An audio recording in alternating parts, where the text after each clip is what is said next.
Welcome to the Accidental Experts podcast. I'm your host, Bryce Hamilton. I'm a licensed clinical social worker and a child and family therapist. I have been in practice for over 15 years, and I'm also a mom of 4. So I know the challenges both professionally and personally. I'm so glad that you're here today to grow your parenting toolbox. Please come as you are and be ready to learn. My goal is to make you the accidental expert so that you can raise healthy humans. Hi, guys. Welcome back. I am so excited for our episode today. We have Ann Kent, who is a registered dietitian, and she's also a certified diabetes educator, and she's working on her intuitive eating certification.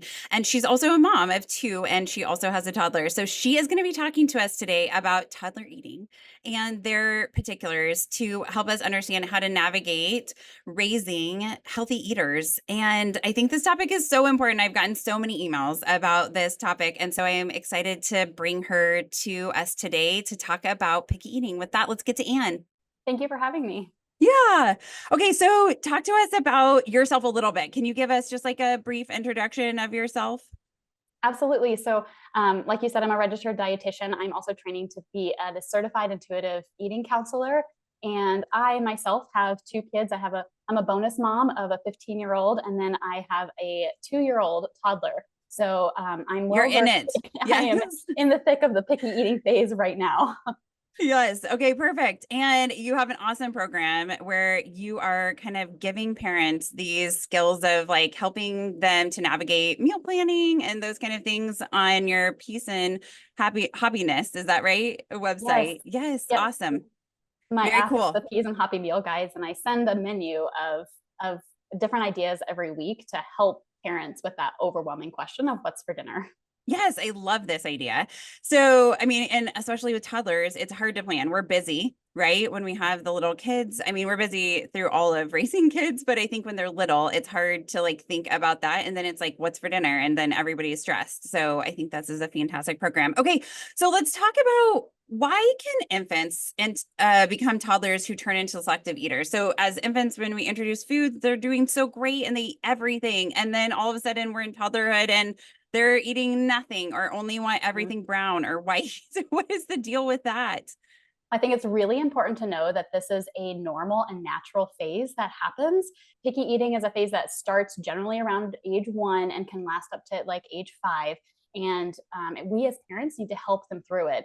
And the hypothesis or the theory behind this is that back when we were cave people, that it was potentially really dangerous for when your child, once they started to walk, they might wander off and eat some poison berries. And you need them to have the ability to spit those out to say, oh, I'm not going to eat that new food. So toddlers are inherently wary of new things and especially new foods. And that's for, and not only do they have that kind of like protective thing going on, but they actually also have more bitter taste receptors on their tongue than we do as adults. So there's a lot of like physical things that are happening to your kids in addition to all of the brain growth that we know is going on. And so they become infants who do eat everything. And even if you've done the amazing stuff like baby-led weaning and exposed lots of like textures and different flavors, it's super normal for them to stop eating foods that they used to love. And we as parents need to help guide them through that so that they can exit on the other end as an adventurous eater. Just because your child is maybe going through a picky phase does not mean that they are a picky eater and they're going to be a picky eater forever. Yeah. Well, and I tease my kids at home. We sometimes have something and then they'll be like, I don't like that. And then they'll be like later, maybe a year later or 2 years later, they're like, oh, I like that thing. And I'm like, oh, your taste buds are dying. Just teasing. But like, it's like, as we age, we do actually lose some taste buds, right? They are, yes. So every cell in our body has like a different life cycle. Like red blood cells, for example, live for 3 months. But taste buds live for 2 weeks. So we are constantly getting a new palate on our tongue. That's why even as an adult, you can learn to like new foods because our tastes don't stay static. And we tend to like what we eat most often. So the flavors that are like we're exposed to most often are going to be the flavors that we like. And it comes from some of that like conditioning that a lot of the research shows that it takes at least 7 times to be exposed to a food and sometimes up to 20 times for to be exposed to a food for our brain to settle into whether or not we like it. So Yeah. it's super important to continue to expose your kids to foods, even if they say, I don't like it. One of my favorite Mhm. phrases that I used to use with my 15-year-old when he was younger was, you don't like it yet.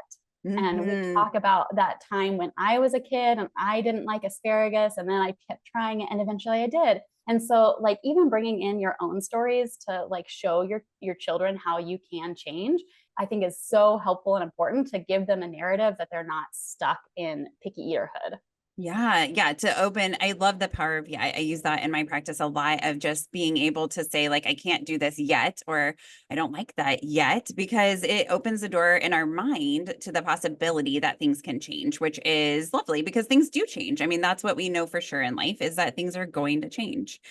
And I love this idea of sharing your story because salmon was something that I had hated forever. And I think I didn't really grow up eating it, but then I knew it was so healthy. And so I tried to like it. And finally, it was probably about 5 years ago. So I was about like 35 before I realized that, like, okay, I had been exposed enough times. So I Mhm. probably was somebody who had it more than 20 times. And then I was like, okay, I do like this, but only cook certain ways, right? Like we can still be particular about the ways in which we do like something too. That's a great point. And I think, using that understanding as an adult, there are certain things that I'll use the example of like Brussels sprouts. Brussels sprouts boiled, like I'm not going to touch them. But if you roast them, they're so delicious. And so different cooking techniques Mhm. can really help picky eaters. And also understanding that we each have preferences.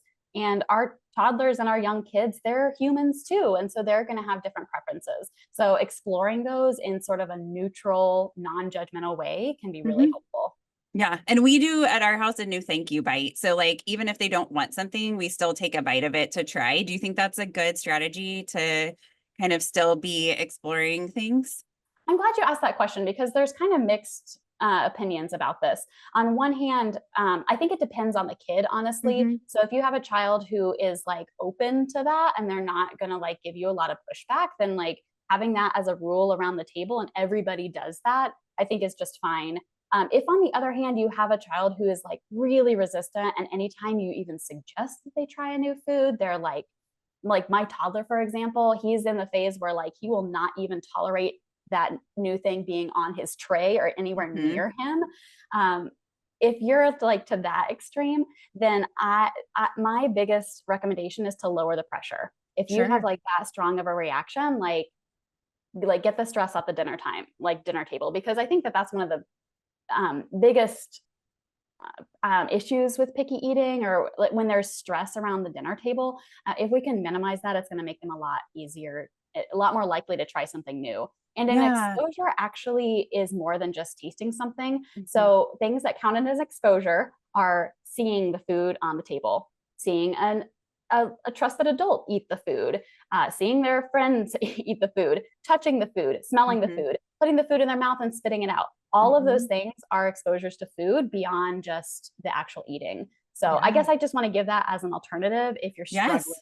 a lot. Yeah, no, and I think probably the parents that are listening to this are not having kids that are like easily eating the food, or they would not be so interested in picky toddlerhood, right? Right. But I think that's great of like it's sometimes mashing it up, right? And sometimes it's like having them help you make it. And even Mhm. if they don't eat it, but they're part of that process, it's all exposure to that really uncomfortable thing.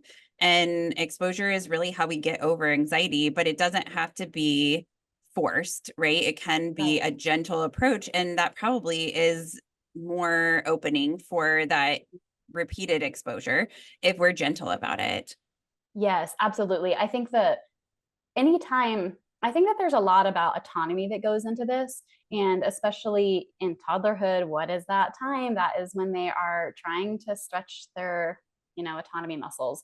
And Yeah. so the more we push, the more they're going to resist. So anything you can do to take the pressure off and make this a fun experience, it's going to be better for you as a parent, because it's no fun to be in that power struggle, and it's going to make them more likely to eat it. And I am like continually amazed at how often at the beginning of the meal, my toddler is like, no, I'm absolutely not eating that. And I'm like, okay, I'm putting it way over here on the other end of the table. You don't have to eat it. You eat your safe food that I've given you. And then I'll just ask him gently several more times during the meal. Every once in a while, I'll take a bite of this and I'm like, wow, this is so good. Would you like some? He's like, no. I'm like, cool, no problem. And then I'll ask him a couple more times. And I have to take like 8 out of 10 times, he will end up eating a bite or sometimes like more than that of our food. So just allowing them to have the autonomy to say no and allowing them to have the freedom to change without it being a big deal can be really powerful. Yeah. And sometimes I find that when my kids try something new, I'll ask them like, how did you feel about that? Or what did you Mhm. think? Or would you like to have that again? Right. And sometimes they'll say yes or no. Like we have different things and I still make the meal at our house, but like some of my children don't like certain things. I'm okay with that. Like I don't have to have them have the entire meal. And I think that oftentimes does open them up to thinking like maybe they would try it. Like, oh, I could have a little dab on my plate, right? And then I'll say, what did you think about that? And they're like, oh, it was gross. Or I don't like that, right? And I'm like, okay, like, is there something about that? Sometimes they can give me words like, oh, it's too spicy or it's too whatever, right? Like it feels weird in my mouth. Okay, like that helps me, but then it's also exposing them again to that Mhm. experience. And so it's building that exposure, which I think is fantastic. So, how much should we worry about food as parents? And what do we really need to focus on when we're thinking about picky toddlers? Mhm. Honestly, we need to worry a lot less than we do. I think, and I get this as a toddler mom, like it is worrisome when your child is not eating very much. You're worried about their growth. You're worried about, are they getting enough vegetables and enough nutrients? And fortunately, things like protein, our toddler, it's really easy to get enough protein for our toddlers. Like toddlers between the ages of 1 and 3 need about 13 grams of protein a day. And just to put that in perspective, one hard boiled egg has 7 to 8 grams of protein. Like a slice of bread has around like 4 grams of protein. So even if your child is like only eating what you think are carbs or something else, they're probably meeting some of those like basic needs. And the other thing to note is that research has been done with toddlers, and when you just offer them a variety of food, offer them a variety of fruits, veggies, protein, carbs, and then let them decide, from meal to meal, their eating is going to look pretty chaotic. One meal, they're only going to eat blueberries and they refuse all of the other things. The Mm-hmm. next meal, they're only going to eat yogurt. The next meal, they're only going to eat bread. But when you look at their nutrition over the course of a week or over the course of a month, it's actually very balanced. And so, there's this concept called the division of responsibility that was developed by a dietitian, Ellen Satter. There's been a lot of research around. And it's the idea that it's the parent's job to decide what, when, and where to eat. And it's the child's job to decide if and how much. Mm, Oftentimes we try to conflate the two, which we were just talking about, like with the no thank you bite, for example. yeah. So if we are doing our job with offering all of the variety and we continue to expose them and let them have the autonomy to choose if and how much, that's going to help them to not only develop a healthy relationship with food, but they will actually have their nutritional needs met. If you're super worried about their like vitamin mineral status, then like offer them a multivitamin. That's totally fine. But vegetables, I think especially, are a long game.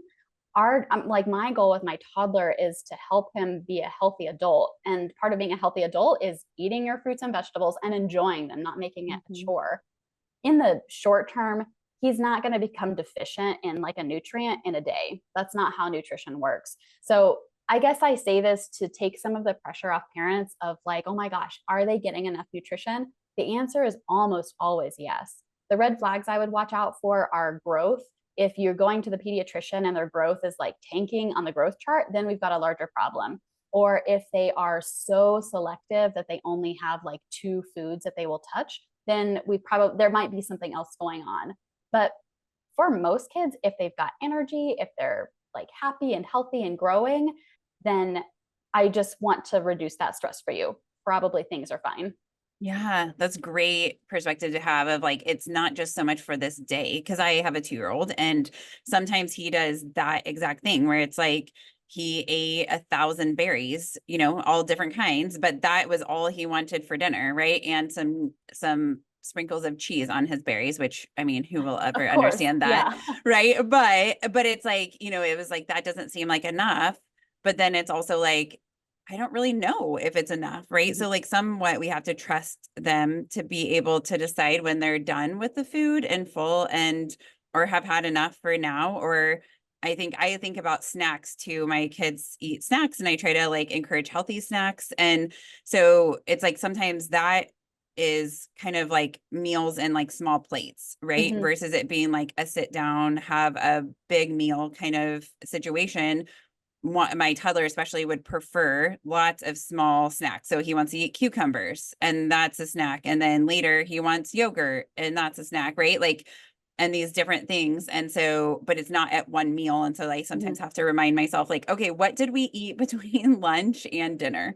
Right. And is that, you know, like, have we eaten something? And almost always that is yes, because he is a snack lover. So that is good advice. So, what are some tips you have about food with toddlers and anything we should avoid doing?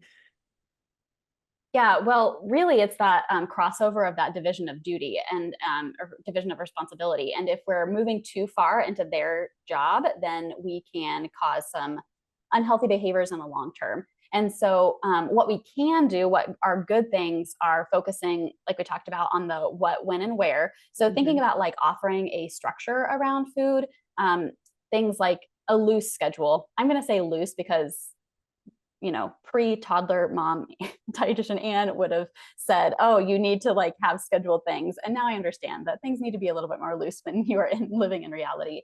But Yes.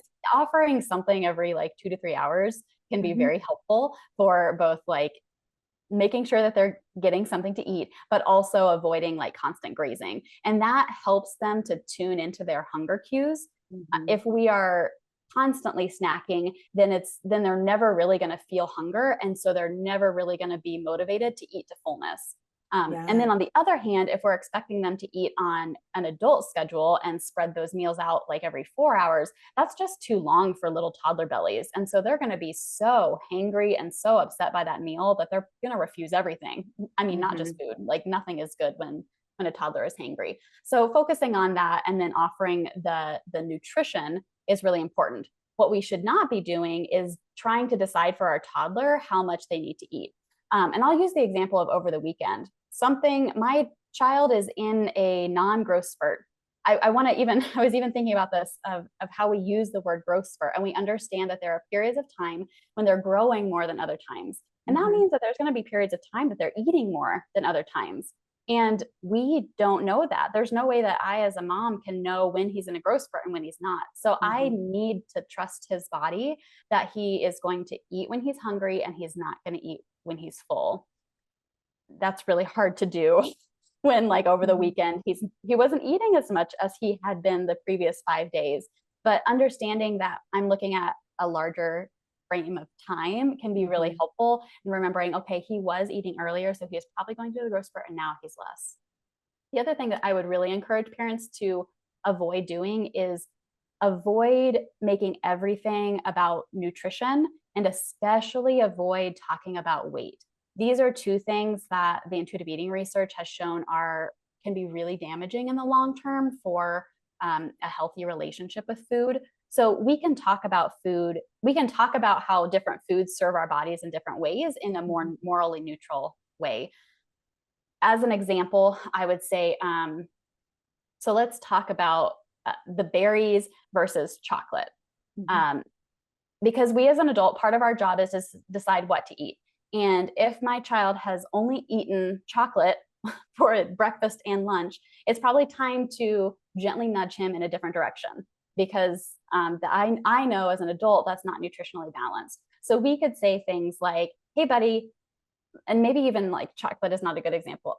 Well, let's go with that. So I can say, "Hey, buddy, like chocolate tastes really good. That's really fun. It doesn't have the things that you need to grow. So let's add in some cheese on your plate, or let's add in some berries. These are going to, help your tummy to feel good. And if we only eat too much of this thing, your tummy isn't going to feel good, and you're going to feel sick later." I would do the same thing actually with a quote unquote healthy food. So if he has only eaten blueberries, and we've been in this situation where like, oh my gosh, we had blueberries for breakfast and lunch, and I'm like, what's going to happen with your tummy? You're going to have such a tummy ache because you have too much fiber. So I'm going to Mhm. kind of cut him off. I'm going to say, oh man, we've had so many berries today. They were really yummy. It's time to eat something else. Like your tummy's going to hurt. So he's too young to connect that. The older your children are, the more you can allow them to have some different experiences with food and experience what it feels like to eat too much Halloween candy all in one sitting. That one experience is not going to ruin their nutrition. And it's actually going to be a more powerful experience for them going into the future to understand, wow, if I don't choose a balance in my food, I don't feel good. But we're connecting it to how we're feeling. We're internalizing it instead of having like a health, like we're worried about your weight. We're worried about your grandpa just had a heart attack. So we're worried about your cholesterol, like something that is existential sort of to them. Sure. Well, I have a great example of that. So one of my daughters, her and I both have celiac. And so we are very conscious of obviously not eating gluten. And excuse me. So her tummy still hurt. And so I was like, gosh, what is it? And I was like, well, when you were a newborn, if I ate dairy, you would scream your head off when you were breastfeeding. And so I was like, let's try to eliminate dairy and see what happens. And so initially I brought this idea to her and she was like, no. And I was like, okay, it's just an idea. And then she was like, okay, how long would I have to do that for? And I was like, well, I think maybe 2 weeks. We try not to eat any dairy and see how that goes. And she was like, okay, I'll try it. And then at the end of 2 weeks, she said, I think I should do 2 more weeks. And I was like, tell me about that. And she was like, my body is feeling so much better. My tummy hurts less. And I was like, that's amazing. So now we've been off dairy for a while. And she'll say to me, does that have dairy in it? When we're checking labels for things. And I'll say, yes, baby, it does. And she'll be like, I don't want it because it makes her feel so much worse. And so she is following her body. And I love that of her letting her body be the guide. That is such a cool experience. I mean, and you just handled that perfectly because the restriction can be either a really positive, empowering thing, or it can be a really negative, detrimental thing. And you allowing her to drive that and to understand the reason why she's not that the cheese in the future, it might look good, but not as good as she knows it's going to make her body feel. And when I see that, it's so interesting because in intuitive eating, a lot of times we come to the same conclusion. We come to the conclusion that you should eat a salad for lunch, but it matters how you get there. And if we're in a diet culture and your diet says that you have to eat this, it's so much less satisfying than when you say, wow, it's springtime and greens are in season and this salad looks delicious. The salad can be the same, but the method of how you get there is way different. And I think that that's a great example with your daughter. Yeah. Choice. Excuse me. The power of choice. I mean, it matters, right? Like, even if it's about exercise or, going to school or whatever, it's like feeling like we have some control and it totally matters. And then we're less resistant when we feel like we have some power in it. So how do we make eating fun for kids, right? Especially this toddler group. Like, what are your suggestions around that? Well, number one is just to take the pressure off. Like we've been saying, make sure that, you're staying with what you're supposed to do and let your kids do what they're supposed to do.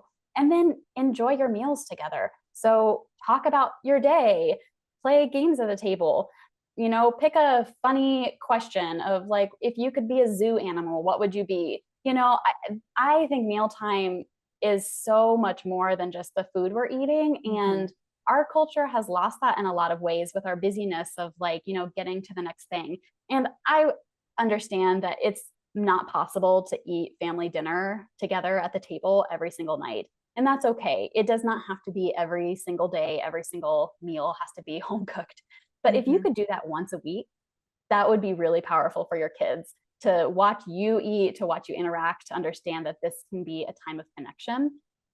If your toddlers are like, or your kids are really struggling with food, make a game out of the food, like let the broccoli be dinosaurs or whatever they're into. It's okay to play with your food. Those are also exposures.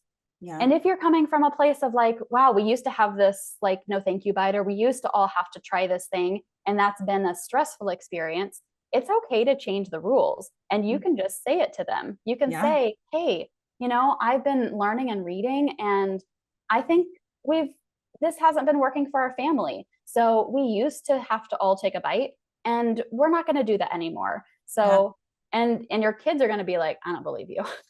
and they're going to test you. But, make your decision, change your mind, and them seeing you change your mind is so, so powerful. Them seeing you heal is so powerful. So if you've struggled with in the past, I don't want you to feel any guilt about it. It's okay to change, and watching you change can be such a powerful tool to give them and a gift for the future. Yeah, totally. Because I mean, like you said, our taste buds are ever changing, and we're learning as parents, right? Like there's so much to be learned, and we weren't prepared, really. There's no way to be totally prepared to be a parent. I have grown probably more as a parent than I have in any other aspect of my life. And it's lovely, but also very hard. And we're going to try stuff that is like what our parents did. And that may not have been the best choice, right? Not that just because they didn't know, right? Like our fields are all growing.